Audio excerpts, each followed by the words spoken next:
And now I'd like to invite up, for the last 5 minutes and 39 seconds, I'd like to ask the General Manager of Democracy Services at Auckland Council, to the lectern, Marguerite Dalbet, to provide the vote of thanks. Thank you, ladies and gentlemen.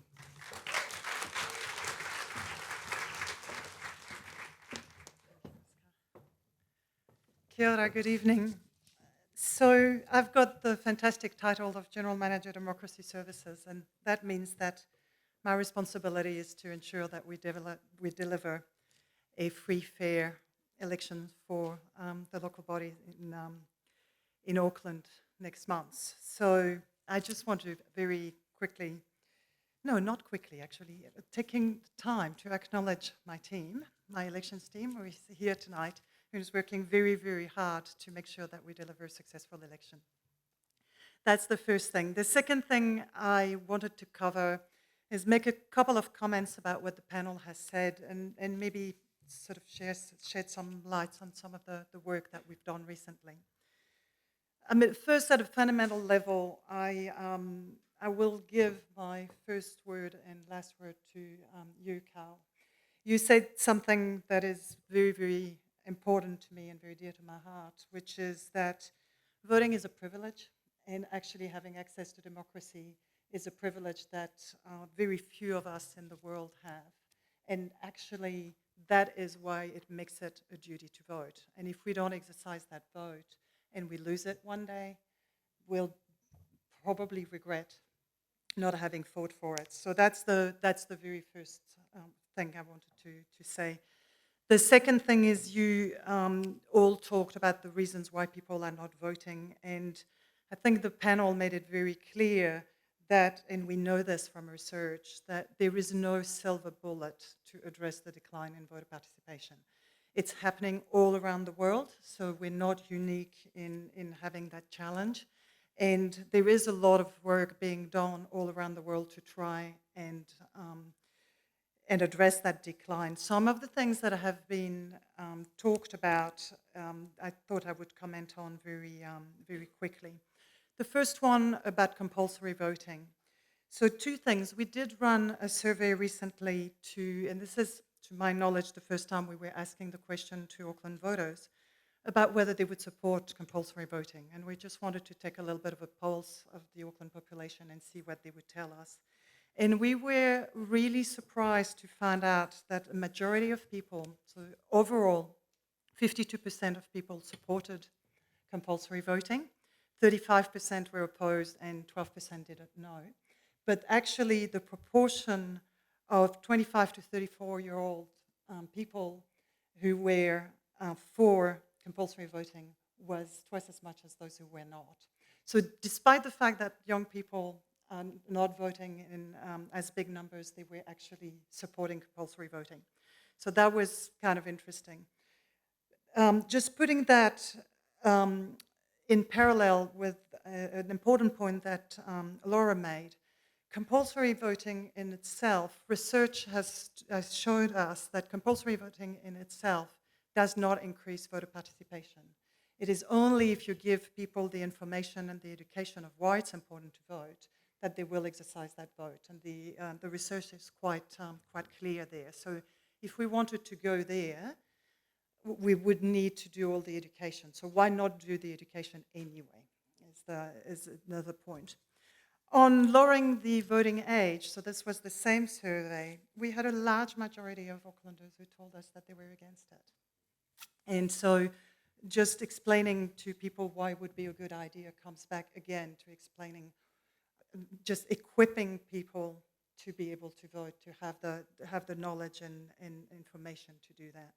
So that leads me to talk a little bit about our youth voting program. This is a program that Auckland Council has been running sadly since the 2010 elections when the Auckland Council was created, but that program existed before in the legacy councils, and it is run elsewhere in New Zealand, but we are very active, and again, I just really want to pay tribute to some amazing people in my team and in the council who are very, very passionate about it. And basically it is so the youth voting program is developing a curriculum about civic participation, about civics education. that we are taking to the schools in Auckland to really teach young people to vote. And there was a question on Slido about, well, what do we do about voter participation between the elections? And that's a question we've asked ourselves at Auckland Council, just trying to explain to people why it's important to vote once every 3 years is not turning people into long-term voters, which has been explained by the panel about how important it is to vote the first time. If you vote the first time, you will continue to vote afterwards.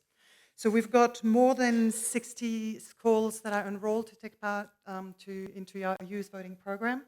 And for the first time this time around, some of our schools are actually organizing candidate evenings where they're going to invite the candidates and get them to do, the students are actually going to ask the candidates why they are standing and why it's important to vote and what they're actually standing for. And the Manurewa School is running the Merrill debate. So really encourage you to have a look at our website about the youth voting program, and that's our attempt to try and invite people to participate from a young age.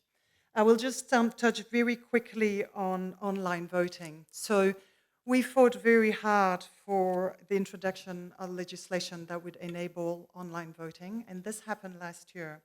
That legislation doesn't make online voting possible, it makes the trial of online voting possible. And in the case of Auckland, we wouldn't be able to trial online voting for the whole population because it was considered that Auckland was too big to fail. So we could only have trialed online voting for a certain part of Auckland. We, and when I say we, Auckland Council with some other councils, so there were 9 councils, fought very hard to try and get a trial together. The plug got pulled at the last minute because the total bill was just too high for some of the smaller councils which were going to participate, which was a sort of a crushing disappointment in terms of really trying to advance the cause. Now, I just really want to reiterate the point that I think you made also, Laura. Online voting is not the panacea to voter participation. We know that it will only increase voter participation marginally, but it will do 2 things. The first one is we do need to find a way to address the decline in our postal system, which is beyond 2025. We cannot reliably say that we will be able to run a postal election only through postal voting. So if we have to do a trial before we actually adopt online voting, well, we'd better get on with it pretty damn quickly. That's the first thing. And the second thing, the point that you made, Marina, there's some really interesting research that was done recently in Canada around the impact of online voting in local elections in Canada. And it was found to increase voter participation slightly, but also to increase that social divide that comes from access to the internet. And Carl, you talked about it. We saw it with the census. So it's really important to see online voting as one way to make voting easier for people, but certainly not the silver bullet that will solve it all.